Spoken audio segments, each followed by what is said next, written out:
In the winter of 1879, when authorities finally opened the graves behind St. Stephen's Church in Millbrook, Pennsylvania, they discovered something that would haunt the coal region for generations. Of the 157 coffins buried over 12 years, not a single one contained human remains.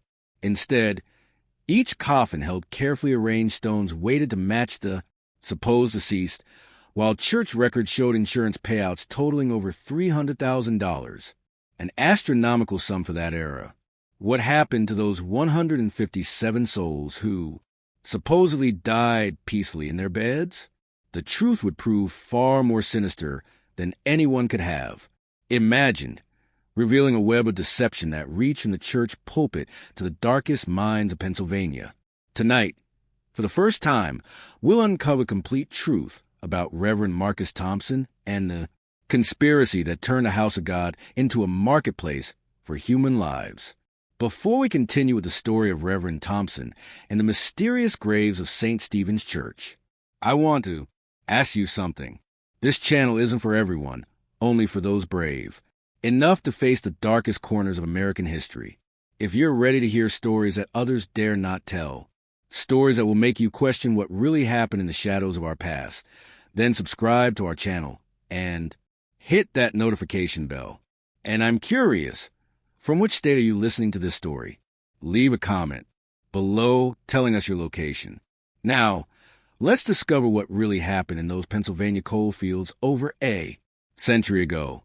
The truth about Street Stevens. Church begins in a place where desperation and faith collided in the most tragic way possible. Millbrook, Pennsylvania in 1867 was a town built on coal dust and broken dreams.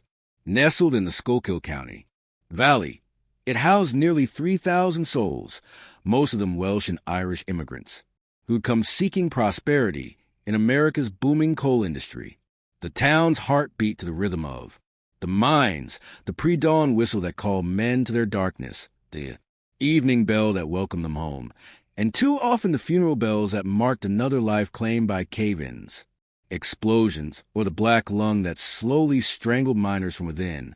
St. Stephen's Episcopal Church stood on Elm Street, its modest brick facade and simple wooden steeple a stark contrast to the elaborate Catholic cathedral across town. The church served the Protestant community, primarily English and German families who'd arrived in earlier waves of immigration. Unlike their Catholic neighbors, the Protestant miners often lacked the strong community networks that helped families survive tragedy. When breadwinners died, Protestant widows frequently found themselves alone with limited support from both their congregation and the broader community. This isolation would prove crucial to what was about to unfold. Reverend Marcus Thompson had arrived in Millbrook in early 1867, a tall, silver-haired man of 45 with pale blue eyes and a voice that could bring comfort to the grieving or fire to the faithful. He came with impeccable credentials, ordained in Philadelphia, previously served congregations in Harrisburg and Allentown, letters of recommendation from prominent Episcopal bishops. His wife, Catherine, was a refined woman who quickly organized church social events and visited the sick with appropriate Methodist devotion. Thompson's arrival couldn't have been more perfectly timed. The previous rector, Reverend William Hayes, had died suddenly of a heart attack, leaving the congregation without spiritual guidance during one of the deadliest periods in the mine's history. In Thompson's first 6 months, he conducted 14 funerals, more than Hayes had performed in his last 2 years combined. But Thompson brought more than spiritual comfort. He introduced something revolutionary to St. Stephen's, a church-sponsored life insurance program. My dear brothers and sisters, Thompson announced from the pulpit on a crisp October Sunday in 1867, his voice carrying the authority of divine mission. I have seen too much suffering in our community, too many widows left destitute, too many children, orphaned, not just of fathers, but of any hope for their future.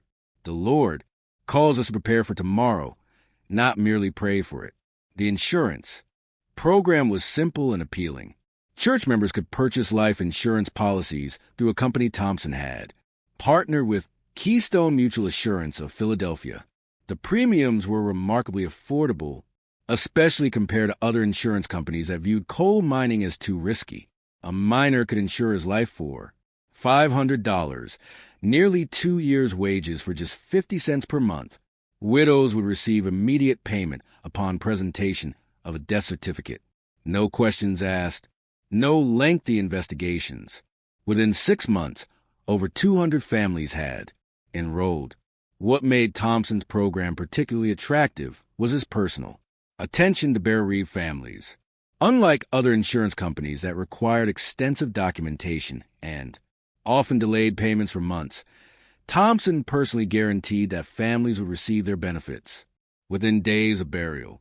He would handle all the paperwork, coordinate with the insurance company, and even advance money from church funds if necessary to ensure no family suffered while waiting for their rightful compensation. Dr. Cornelius Whitman, who had recently established his practice in Millbrook, became another key figure in this arrangement. A graduate of Jefferson Medical College in Philadelphia, Whitman was young, ambitious, and eager to build his reputation in the community.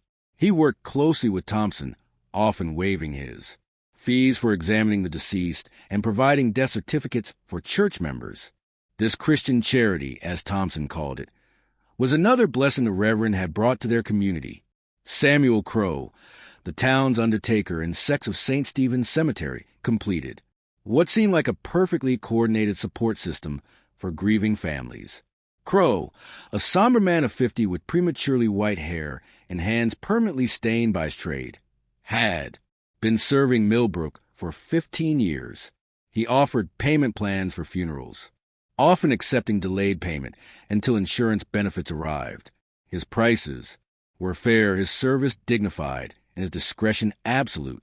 This trinity of care, spiritual, medical, and practical, made St. Stephen's Church a beacon of hope in a community where death was a constant companion. Families felt protected knowing that their loved ones would be properly cared for in death and that survivors would be provided for. The arrangement seemed like a godsend, and perhaps that was exactly how it was designed to appear. The first sign that something was terribly wrong came on a bitter February morning in 1868, though it would be 11 years before anyone understood its significance. Thomas McKenna had been walking to his shift at the Millbrook mine when he spotted a familiar figure trudging along the railroad tracks that led out of town. The man was thin, dressed in rough work clothes, and walked with peculiar limp that McKenna recognized immediately. It was James Morrison, a fellow miner and member of St. Stephen's Church. The problem was McKenna had attended Morrison's funeral just 3 weeks earlier. McKenna called out, but the distant figure didn't respond. By the time McKenna reached the spot where he'd seen the man, the tracks were empty. The early morning mist rising from the cold tipple made visibility poor, and McKenna convinced himself he'd been mistaken. Grief and guilt could play tricks on a man's mind. He knew that from experience. Morrison had died in a mine accident, crushed by a falling support beam. McKenna had been working the same shaft and had blamed himself for not warning his friend quickly enough. So McKenna said nothing. What could he say? That he'd seen a dead man walking the railroad tracks. People would think the coal dust had finally addled his brain. But Thomas McKenna wasn't the only one experiencing such encounters. Over the following months, other residents reported similar sightings. Mario Sullivan swore she saw her deceased husband Patrick buying supplies at a general store in the neighboring town of Centraia. Agnes Fletcher claimed her late son, Benjamin, had appeared at her kitchen window one evening, thinner than she remembered, but unmistakably alive. Each sighting was dismissed by the witness themselves. Tricks of light, figments of grief-stricken imagination, cases of mistaken identity. The reports shared disturbing similarities. The ghosts were always seen at a distance, always in neighboring towns, and always appeared thinner and more haggard than remembered. They never responded to calls, never approached their former neighbors, and seemed to vanish when pursued. Reverend Thompson, when consulted about these visions, provided comfort with theological explanation. Grief manifests in mysterious ways. He counseled led from the pulpit. The mind, in its desperate need to hold on to what is lost, sometimes creates what the heart most desires to see. These visions are not supernatural visitations, but rather the natural response of souls struggling to accept God's will. His explanations were reasonable, compassionate, and completely wrong. The truth was far more systematic and infinitely more cruel. What had actually happened to James Morrison was this. On January 15th, 1868, Morrison had reported to Dr. Whitman complaining of severe chest pains and difficulty breathing. These symptoms were common among miners, often indicating the onset of pneumoniosis, the black lung disease that eventually claimed most men who worked the coalface. Whitman examined Morrison thoroughly, then delivered devastating news. Morrison was dying. The disease had progressed too far for treatment. He had perhaps weeks to live. Certainly no. More than months. Morrison was a 34-year-old man with a wife and 3 young children. His life insurance policy through Thompson's program will provide $500, barely, enough to cover his medical care, let alone support his family after his death. In his desperation, Morrison made a decision that would condemn him to a fate worse than the disease ravaging his lungs. Dr. Whitman had presented him with an alternative. There is another way. Whitman had said quietly after ensuring his office door was locked, a way your family could receive the insurance money immediately while you address your situation through other means. The proposal was elegantly simple and utterly damning. Morrison would be declared dead of acute heart failure, a common enough cause among miners that no one would question it. His body would be prepared for burial by Crow. His funeral would be conducted by Thompson, and his family would receive their insurance payout within days. Morrison himself would be transported to work in the deep mines of western Pennsylvania, where labor was desperately needed and questions weren't asked. He could work until his disease claimed him naturally, knowing his family was provided for. "You're dying anyway," Whitman had explained with clinical detachment. This way, your death serves a purpose, your family benefits, and you contribute to the industrial progress of our great state. It's a Christian solution to an unfortunate situation. Morrison faced with the choice between leaving his family destitute or enduring a few years of hard labor while knowing they were secure, chose what seemed like sacrifice. He had no way of knowing he was choosing slavery. The conspiracy was breathtakingly comprehensive. Thompson provided the religious and administrative framework, creating trust within the community and handling insurance paperwork. Dr. Whitman identified suitable candidates and provided false death certificates that would pass any cursory examination. Crow prepared weighted coffins and conducted convincing burial ceremonies, and a network of labor contractors transported the deceased to remote mining operations where they worked under assumed names until their real deaths occurred. But Morrison's appearance walking the railroad tracks had been no coincidence. He wasn't a free laborer heading to a new job. He was a prisoner being transported in chains, part of a human, cargo bound for the hellish conditions of the anthrite mines near Centraia, where industrial accidents and cave-ins killed workers faster than they could be replaced. The men who operated these mines didn't care about the workers' real names or backgrounds. They paid Thompson and his associates a flat fee for each able-bodied labor delivered, no questions asked. The workers themselves received nothing beyond minimal food and shelter. They were slaves in everything but name, and most would never see their families again. This was the beginning of what will become known as the Millbrook Method, a systematic process of converting the desperate into the disappeared, transforming tragedy into profit, and turning a house of God into a marketplace for human souls. The success of Thompson's first venture with James Morrison established a template that would be refined and expanded over the following years. What had begun as an opportunistic arrangement with a single dying miner evolved into a sophisticated operation that preyed on the vulnerabilities of an entire community.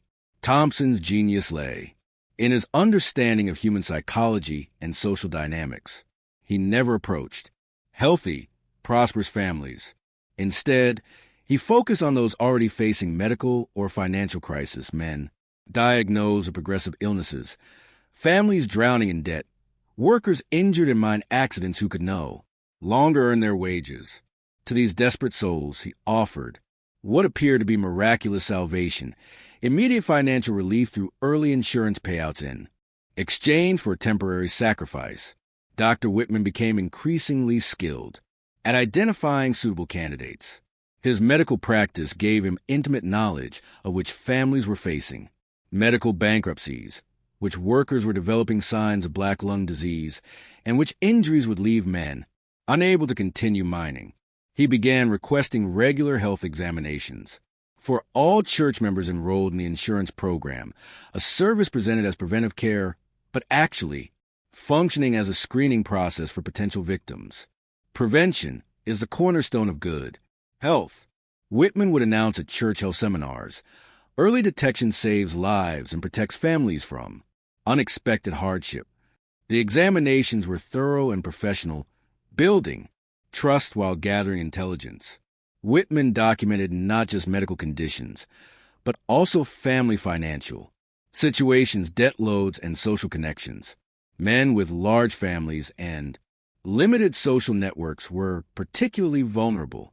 They had the greatest incentive to consider drastic measures and the fewest people who might notice their absence. Samuel Crowe, meanwhile, perfected the art of simulated death. His background as both undertaker and sexton gave him unique expertise in the practical aspects of death and burial.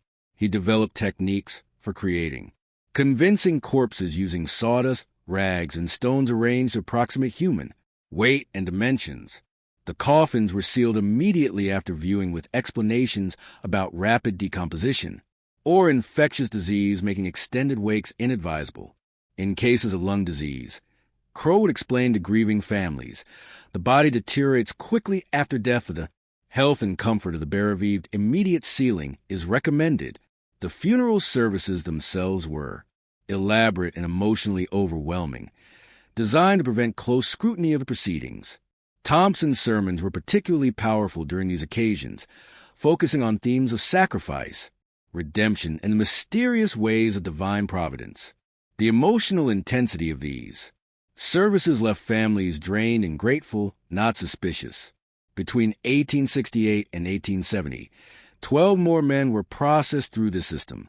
Each case followed the same pattern: terminal diagnosis or devastating injury, consultation with Dr. Whitman, private meeting with Reverend Thompson, stage death, elaborate funeral, immediate insurance payout, and transportation to remote mining operations. The victims were typically men in their 30s and 40s, old enough to have substantial family responsibilities, but young enough to provide years of hard labor. They came from different backgrounds within the Protestant community: Welsh miners, German railroad workers, Irish, farmers who turned to mining after crop failures. What they shared was desperation and the belief that they were making a noble sacrifice of their families. None of them realized they were being sold into slavery. The mining operations that purchased these men were concentrated in the remote areas of western Pennsylvania, where the demand for expendable labor was enormous and regulation was minimal. These weren't the established mining companies with safety protocols and worker protections.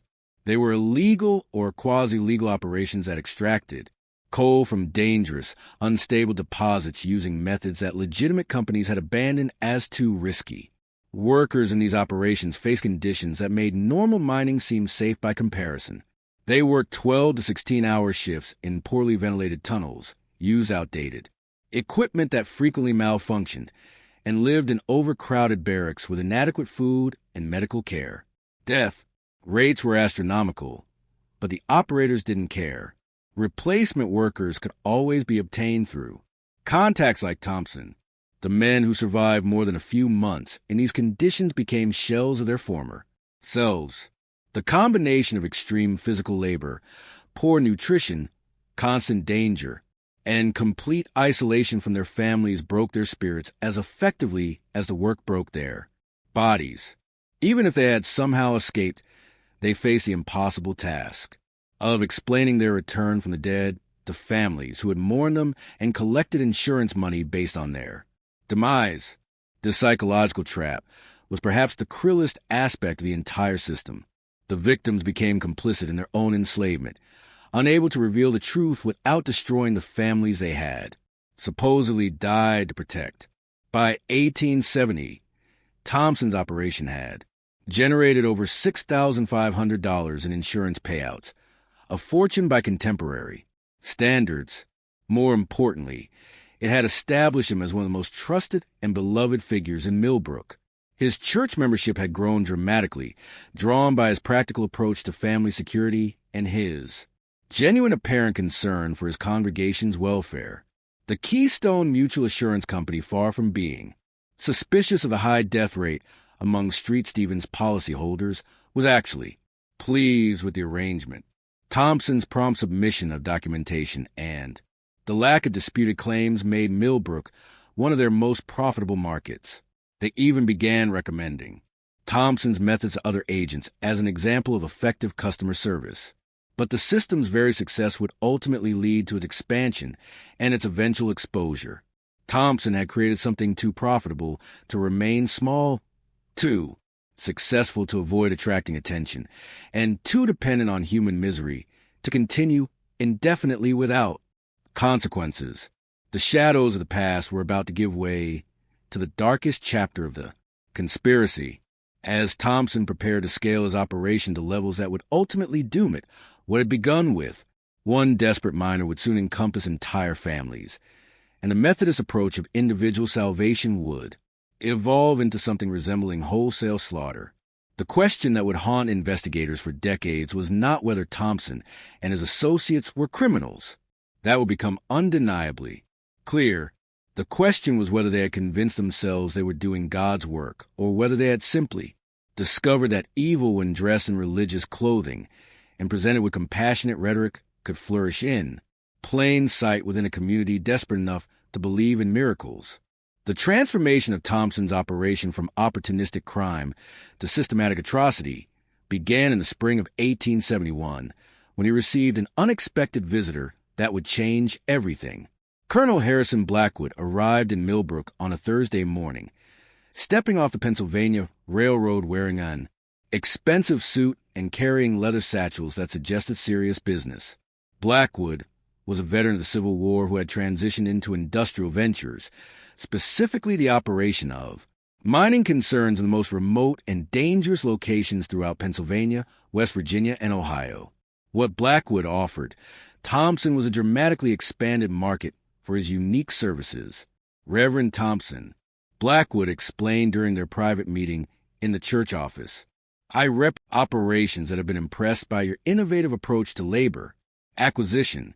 We have immediate need for 500 able-bodied workers, and we're prepared to pay premium rates for rapid delivery."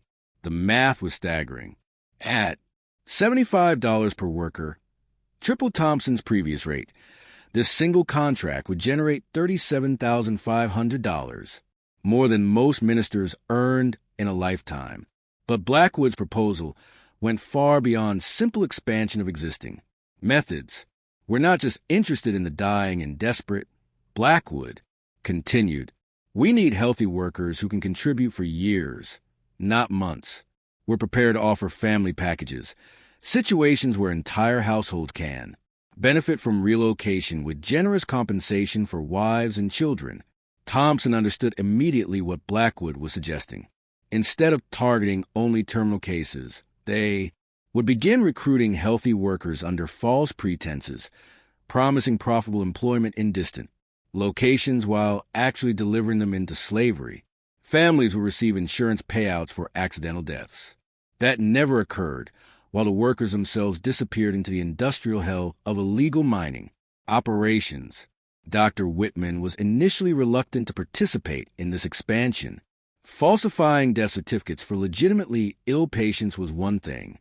Those men were likely to die anyway, and their families did benefit from early insurance payments. But deliberately targeting healthy workers crossed a line that made him deeply uncomfortable. Marcus Whitman confided during one of They're private consultations. What we've been doing serves a purpose. We've helped families in desperate situations, provided for widows and orphans who would otherwise face destitution. But this is something else entirely. Thompson's response revealed the complete moral transformation that had occurred over the previous 4 years.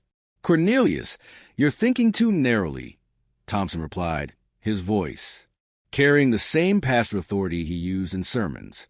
"These men will work productively for years, contributing to the industrial strength of our nation while providing security for their families, instead of wasting away in these played-out mines, watching their lungs slowly fill with coal dust. They'll be building America's future in new territories. It's not cruelty, it's opportunity." The Reverend had become expert at reframing slavery as salvation, presenting the complete destruction of families as family protection. His ability to justify the unjustifiable through religious rhetoric had evolved into something approaching genuine delusion, or perhaps something far worse than delusion. Samuel Crow required no convincing.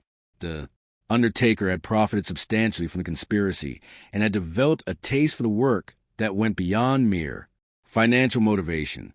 He began suggesting refinements to their methods, ways to make the process more efficient and less likely to attract attention.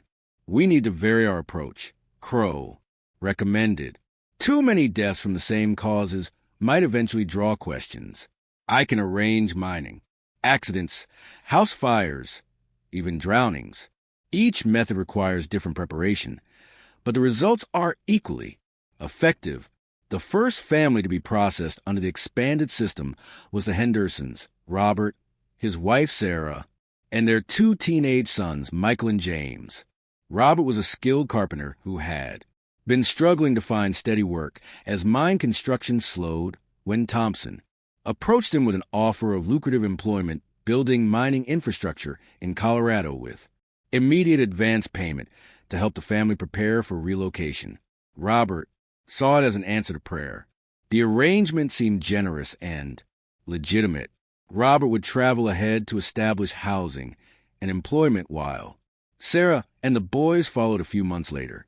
To help with expenses, Thompson arranged for Robert to purchase a substantial life insurance policy with the understanding that it could be converted to family coverage once they were established in Colorado. What actually happened was that Robert was declared dead in a mining accident 2 weeks after his supposed departure. Sarah received a $1,000 insurance payout and a detailed account of her husband's tragic death in a tunnel collapse. She was told that his body had been too badly damaged for return to Pennsylvania, but that he had been given a proper Christian burial by local authorities. 3 months later, Sarah and her sons were approached with a similar offer. Thompson explained that Robert had made arrangements before his death for his family to join him in Colorado, working with associates who would honor his wishes. The insurance money would cover their travel expenses, and profitable employment awaited them at their destination. Sarah, grieving and trusting the minister who had provided such comfort during her loss, agreed to the arrangement. She and her sons were given train tickets to what they believed was Colorado, but were actually transported to mining operations in remote areas of West Virginia, where they joined Robert in conditions that resembled nothing so much as a prison camp. The Henderson case established a template for what would become known as family processing, a method that eliminated potential witnesses while maximizing both insurance profits and labor yields. Between 1871 and 1875, Thompson processed 43 complete families through the system, generating over $85,000 in insurance payments while delivering nearly 200 workers to Blackwood's consortium. But this expansion brought new risks and complications. Unlike the original victims who were already facing death or disability, the family processing system created victims who were healthy, connected to community, and likely to be missed. Thompson needed new methods to explain their disappearances and prevent investigation. His solution was brilliant in its simplicity and horrifying in its implications. He began spreading stories of religious revival movements in the Western territories, communities of faithful Christians who were establishing new settlements based on biblical principles. Families who joined these movements necessarily severed ties with their previous communities, dedicating themselves completely to their new spiritual calling. The Lord is calling his people to new lands. Thompson announced from his pulpit, just as he called Abraham from Moses from Egypt, the disciples from their nets. Some among us have heard this calling and chosen an answer to sacrifice the comfort of familiar surroundings for the greater glory of establishing God's kingdom in the wilderness. This religious framework provided perfect cover for family disappearances. When the Hendersons and other families vanished, community members assumed they had joined religious settlements and chosen to cut contact with their previous lives. It was unusual, but not unprecedented. Religious enthusiasm often led to dramatic lifestyle changes, and the idea of Christian communities in frontier territories was entirely plausible. Thompson even arranged for occasional letters to be sent to Millbrook, supposedly from families who had successfully established themselves in these new communities. The letters, actually written by associates in distant cities, described successful farming ventures, growing religious communities, and deep satisfaction with their new lives. These communications reinforced the cover story while discouraging further inquiry. By 1875, Thompson's operation had evolved into something unprecedented in American criminal history, a systematic program of family destruction disguised as religious ministry operating with the full trust and support of its victim community. The conspiracy had processed over 120 people, generated more than $150,000 in fraudulent insurance payments, and created a network of forced labor camps that stretched across 3 states. But the very scale of the success was creating problems that would prove impossible to resolve. The high death and disappearance rate among street Stevens. Congregation was beginning to attract attention from church authorities, insurance investigators, and law enforcement agencies. More critically, some of the original victims had survived long enough in the labor camps to begin planning escapes, and their intimate knowledge of Thompson's methods made them extremely dangerous to the entire operation. The shadows of the past were about to collide with the realities of the present, and the collision would expose secrets that had been buried deeper than any of the empty coffins in St. Stephen's Cemetery. Just when we thought we understood the scope of Reverend Thompson's operation, we discovered it was far more extensive and horrifying than anyone imagined. If this story is keeping you on the edge of your seat, share this video with someone who loves dark mysteries. Hit that like button, support our investigation of these forgotten crimes, and make sure you're subscribed so you never miss stories that uncover the truth about America's hidden history. Now, let's see how this web of deception began to unravel. The beginning of the end came from the last person anyone would have suspected. Rebecca Morrison, the widow of James Morrison, the first victim of Thompson's conspiracy 7 years earlier. Rebecca had been one of Thompson's greatest success stories. After receiving her husband's insurance money in 1868, she had used it to open a small boarding house that catered to traveling salesmen and mining supervisors.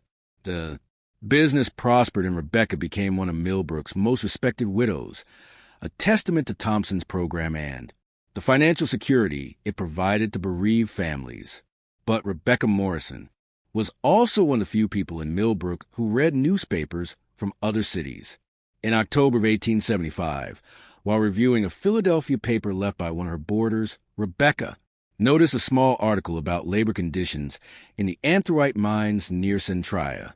The piece mentioned a mine accident that had killed 15 workers, including several men whose background suggested they weren't typical miners. What caught Rebecca's attention was one name mentioned in the casualty list: James Morrison, age 38, originally from the Schuylkill region. The age was wrong. Her James would have been 41 by 1875, but the name and regional origin created an impossible coincidence. How could there be another James Morrison from the same area working in the same industry who had died in a mine accident? Rebecca began collecting newspapers from other cities, searching for any mention of mining accidents, labor disputes, or unusual deaths. What she discovered over the following months created a pattern that chilled her to the bone. Names kept appearing, not just variations or coincidences, but exact matches. Thomas McKenna, who had supposedly died of black lung in 1869. Patrick O. Sullivan, officially deceased from a mining accident in 1870. Benjamin Fletcher, heart attack victim in 1871. The newspaper accounts described them as active workers who had died in various industrial accidents between 1872 and 1875, years after their official deaths and elaborate funerals in Millbrook. Rebecca faced an impossible situation. Either multiple men in Pennsylvania shared identical names with recently deceased members of her community, or the men she had mourned were still alive, or at least had been alive for years after their supposed deaths. Her first instinct was to approach Reverend Thompson with her discoveries, seeking his guidance and comfort in understanding what seemed like impossible coincidences. But something made her hesitate. Perhaps it was a subtle memory of Thompson's quick, almost too smooth explanations for previous strange occurrences. Perhaps it was the way he had immediately discouraged discussion when other community members reported seeing their deceased relatives in neighboring towns. Instead, Rebecca decided to conduct her own investigation, using her boarding house as a base of operations. Rebecca began corresponding with newspapers, coroners, and mining authorities in the regions where deceased Millbrook residents had supposedly died in industrial accidents. Her questions were carefully framed as those of a grieving community member seeking to understand the tragic pattern of accidents affecting men from her area. The responses she received painted a picture that defied every assumption about death, burial, and community trust.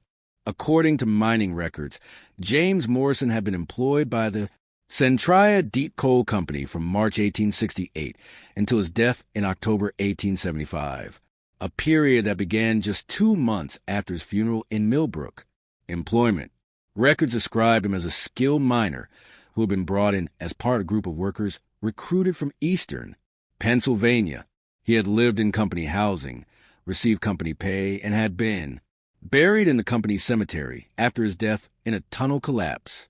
The same pattern emerged for other names. Men who had been mourned and buried in Millbrook had actually been working in remote mining operations for years after their supposed deaths. They had been employed under their real names, suggesting they weren't hiding their identities. They had received wages, lived in company, housing, and interacted with other workers who knew them as living people, not as escapes from death. This revelation forced a terrible conclusion. Either the entire concept of death had somehow become unreliable, or the men buried in St. Stephen's Cemetery weren't actually buried there at all. Rebecca made a decision that would ultimately expose the entire conspiracy.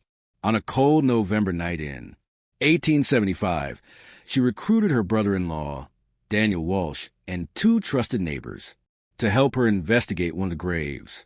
They chose James Morrison's grave partly because Rebecca felt she had the right to know the truth about her husband, but mostly because his burial site was relatively isolated in the newer section of the cemetery. The 4 conspirators worked by lamplight, taking turns with shovels, expecting to find either human remains or evidence of desecration. What they found was a coffin full of stones and sawdust carefully arranged to approximate the weight and dimensions of a human body. The discovery was devastating in its implications, but it also created a new problem. Rebecca and her associates now possessed evidence of a crime, but they had obtained it through legal means. Disturbing a grave was a serious offense, and their investigation could result in their own prosecution. More importantly, they had no way of knowing how extensive the conspiracy might be or who else might be involved. If Reverend Thompson was part of the deception, who else might be complicit? Dr. Whitman had signed the death certificates. Samuel Crow had prepared the bodies and conducted the burials. Were local authorities involved? Insurance investigators. How deep did the corruption extend? Rebecca made the decision to document her findings before approaching any official authorities. Over the following weeks, she and her associates secretly examined 6 more graves, finding the same evidence in each case. Coffins filled with stones waited to feel like human bodies, but containing no human remains. Meanwhile, Thompson was beginning to sense that his operation faced new risks. The expansion into family processing had created logistical challenges and increased the number of people who possessed dangerous knowledge. Some of the families processed through his system had extended relatives in other communities who asked uncomfortable questions about their sudden departure and subsequent silence. More troubling were reports from Blackwood's consortium about problems in the labor camps. Several original victims had survived longer than expected and were beginning to organize resistance among the workers. Some escape attempts had been successful, and escaped workers possessed intimate knowledge of Thompson's recruitment methods and the false deaths that had enabled their enslavement. Thompson began making preparations for what he privately called operational conclusion, the systematic elimination of evidence and witnesses that would allow him to relocate and establish similar operations in other communities. This preparation included plans for dealing with potentially problematic community members who might have discovered too much about his activities. Rebecca Morrison had no way of knowing that her investigation had attracted Thompson's attention or that her name had been added to a list of people who posed unacceptable risks to the conspiracy's continued operation. The stage was set for a confrontation that would determine whether the truth about St. Stephen's Church would be exposed or buried forever along with its witnesses. Rebecca held evidence that could destroy Thompson's operation, but Thompson held power over an entire community and resources that could easily eliminate a troublesome widow. The question was not whether they would clash, but whether anyone would survive to tell the story of what happened when they did. The confrontation began on a gray December morning in 1875 when Rebecca Morrison made the mistake of trusting the wrong person with her terrible discoveries. She had decided to approach Dr. Whitman first, believing that his medical training and professional ethics would make him a reliable ally in exposing the conspiracy. Rebecca reasoned that if Whitman had been deceived into signing false death certificates, he would want to correct the record and prevent further crimes. If he was complicit, her approach would force him to reveal himself. But she believed she could manage that risk. She was catastrophically wrong about both assessments. When Rebecca presented her evidence to Dr. Whitman in his office, showing him the photographs she had taken of the open graves and the documentation she had gathered about deceased miners working in other locations, Whitman's reaction was immediate and chilling. "Mrs. Morrison," he said quietly, "you have made a very serious mistake coming here." Within hours, Rebecca found herself confronting not just Dr. Whitman's betrayal, but the full extent of conspiracy that had been operating around her for 7 years. Thompson arrived at Whitman's office, accompanied by Samuel Crow and 2 men Rebecca didn't recognize, rough-looking individuals who clearly weren't from Millbrook. "Rebecca," Thompson said, his pastoral voice carrying none of its usual warmth, "you've discovered something that puts not just you, but your entire community at risk. The work we've been doing here serves a greater purpose than you understand. The men you think we've wronged have contributed to industrial progress that benefits the entire nation. The families who received insurance payments have been saved from destitution. What seems like deception to you is actually a form of divine providence, working through human agency."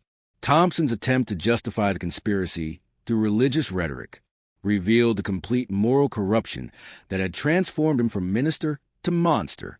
But Rebecca Morrison was no longer the grieving widow who had accepted his comfort 7 years earlier. She had become something far more dangerous to the conspiracy, an informed and determined adversary. "You're not serving God," Rebecca replied, her voice steady despite her fear. "You're serving yourself. You've turned our church into a slaughterhouse, our community into a hunting ground, and our faith into a marketplace for human souls. James is dead now, really dead, and so are all the others. They died as slaves in your minds, far from their families, believing they had sacrificed themselves for a noble purpose. You've committed murder, Reverend Thompson, mass disguised as ministry. The accusation hit its target with devastating accuracy. Thompson's carefully constructed theological justifications crumbled under the weight of simple truth. For a moment, the mask of pastoral concern slipped completely, revealing something cold and calculating beneath. What you call murder, Mrs. Morrison has provided security for dozens of families and productive labor for expanding industries. These men would have died anyway in our played-out minds from black lung disease, from industrial accidents. We simply redirected their deaths to serve a useful purpose. Dr. Whitman stepped forward, his medical bag in hand. Rebecca, you're clearly distraught. The evidence you think you found could be explained through rational means. Grave robbing is a serious crime, and the stress of conducting such activities has obviously affected your mental state. I'm going to give you something to help you rest, and then we can discuss how to address the situation properly. But Rebecca had anticipated this possibility. Before coming to Whitman's office, she had left detailed documentation with her brother-in-law, Daniel Walsh, along with instructions to contact authorities in Philadelphia if she didn't return by evening. She had also sent copies of her evidence to the Philadelphia Inquirer and the Pennsylvania State Police, though she hadn't mentioned this precaution to anyone in Millbrook. Dr. Whitman, Rebecca said, backing toward the office door. If you approach me with that bag, you'll be committing assault in front of witnesses. And gentlemen, if anything happens to me today, detailed evidence of your conspiracy will be in the hands of state authorities by tomorrow morning. The revelation that Rebecca had taken precautions beyond their immediate control changed the dynamic completely. Thompson and his associates faced a choice between immediate violence that would certainly expose them and allowing Rebecca to leave with knowledge that might expose them eventually. Thompson chose a middle path that would prove to be his final mistake. Mrs. Morrison, he said, you're acting on incomplete information. Yes, we have been creative in our methods of helping families in crisis, but you don't understand the full scope of what we've accomplished. Would you be willing to see the complete picture before making final judgments? Would you visit one of our operations? Speak with the men you think are victims? See for yourself how they live and work? It was a trap, of course. Thompson was offering Rebecca the chance to visit one of Blackwood's mining operations, where she would accidentally suffer a fatal accident that would eliminate her as a threat while providing a plausible explanation for her death. But Rebecca had spent months studying Thompson's methods, and she recognized a pattern. I'll consider your offer, she replied carefully, but only if you agree to my conditions. I want to visit these operations accompanied by independent witnesses, perhaps representatives from the state, mining authority, or the Philadelphia newspapers. I want advance notice of exactly where we're going and when, and I want guarantees about communication with outside authorities during the visit. These conditions made Thompson's trap impossible to execute, but they also revealed that Rebecca understood exactly what he had been proposing. The pretense of peaceful resolution evaporated, leaving only the stark reality of what would happen next. Samuel Crowe spoke for the first time during the confrontation, his voice carrying the flat effect of someone accustomed to death. She knows too much, and she's prepared too well. This ends one of two ways. She disappears tonight, or we all hang next month. The blunt assessment forced everyone in the room to confront the full implications of their situation. Thompson's conspiracy had grown too large to contain and too documented to deny. Rebecca Morrison possessed evidence that could destroy them all, and her precautions made it impossible to silence her without confirming her accusations. But Thompson had spent 7 years building his operation, generating enormous profits, and convincing himself that his crime served a higher purpose. He wasn't prepared to surrender everything because one woman had discovered the truth. Mrs. Morrison, Thompson said finally, I want you to understand something. The men in this room have committed themselves completely to our mission. We've moved beyond the point where retreat is possible. If our work is exposed, dozens of families will lose the insurance payments that have sustained them for years. Hundreds of workers will be abandoned in mining operations where they have no legal status or protection. The economic disruption alone will destroy this community. It was a desperate attempt at moral blackmail, suggesting that exposing conspiracy would harm the very people it had victimized. But Rebecca had anticipated this argument as well. "Reverend Thompson," she replied, "you're describing the consequences of your crimes, not reasons to continue committing them.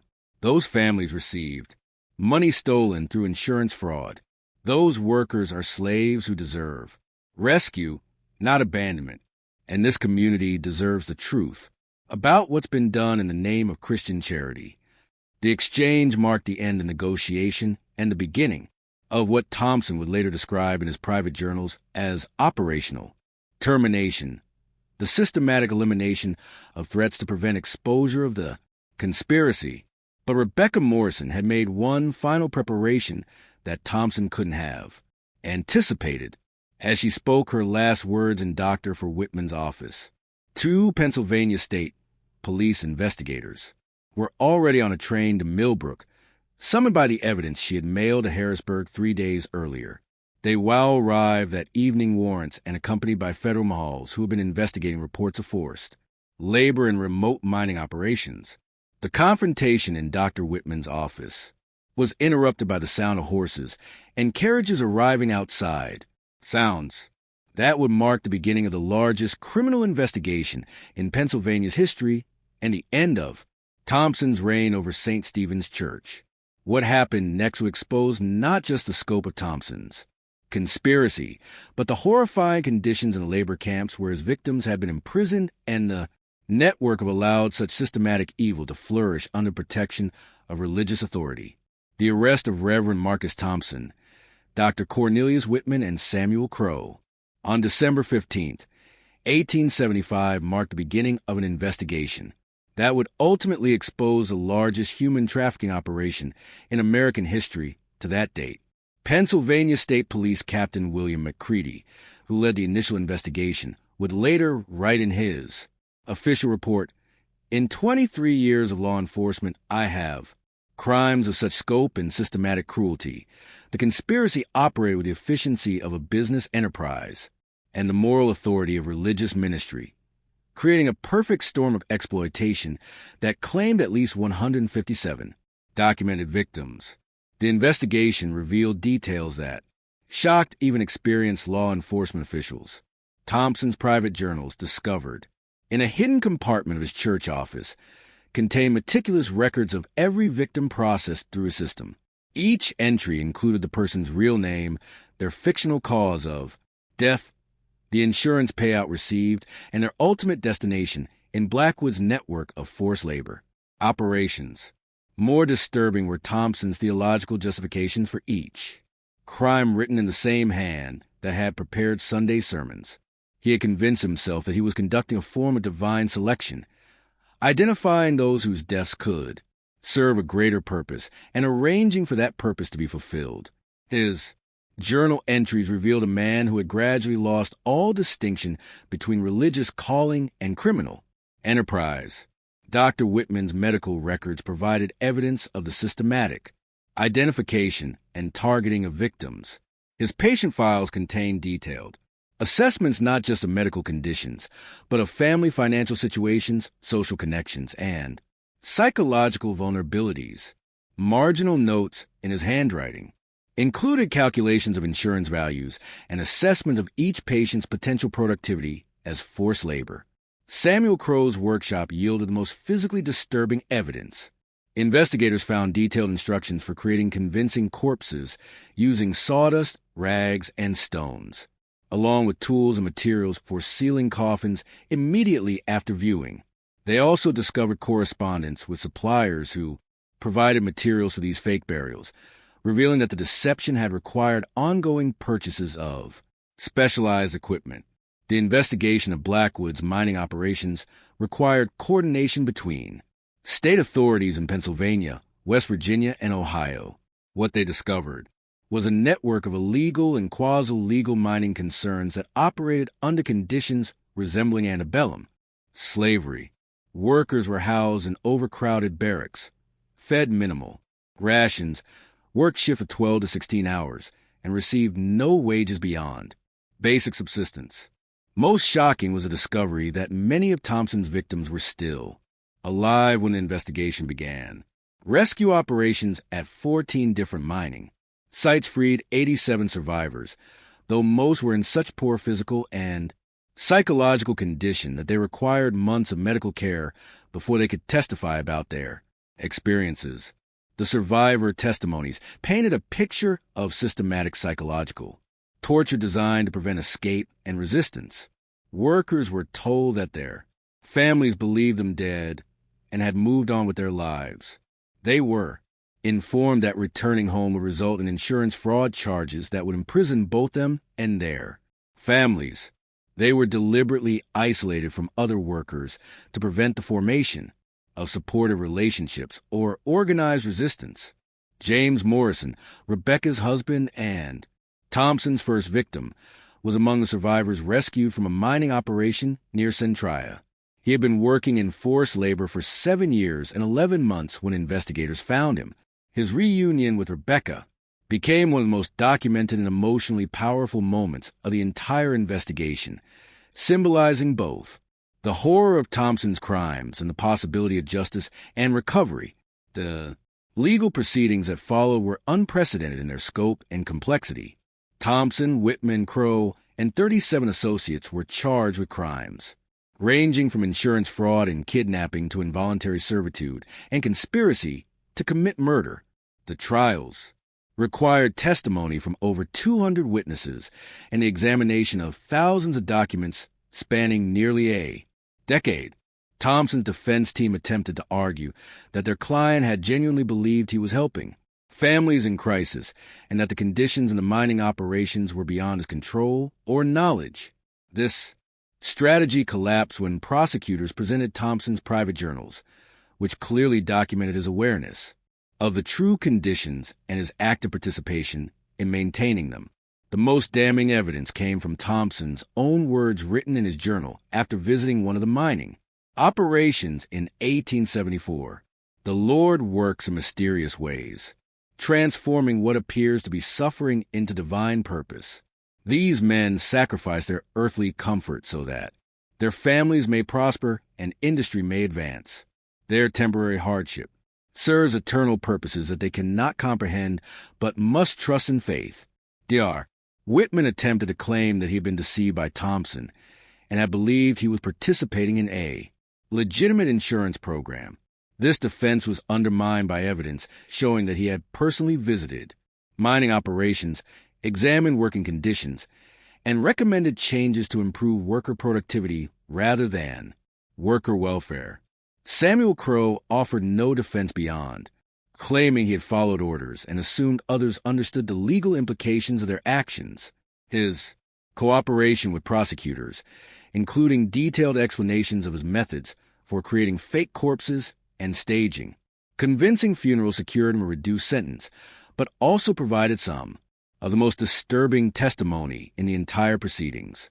The old trials concluded in October of 1876 with convictions on virtually all charges.